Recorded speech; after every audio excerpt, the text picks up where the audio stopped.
Yep. Ai ko makerina hingoa sistai hako. Nga hua ia la sini. Si hifo ke he masa la sini he po he keri he whanau. Si o hifo mo e tamtaana la sini ke o hifo ke ongo, ke ute he ongo ki tufukia ke talangi kwa masta la sini.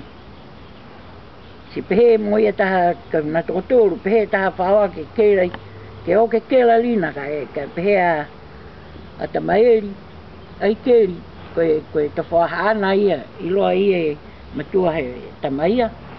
Si ai ho ke keri ka lina. Kai ho koe hui whalina mo piri, tamtaana la sini. Ke ongo he po ia ke taone si o mai te whaoa. Koe nei haka maanga fuki nei loa.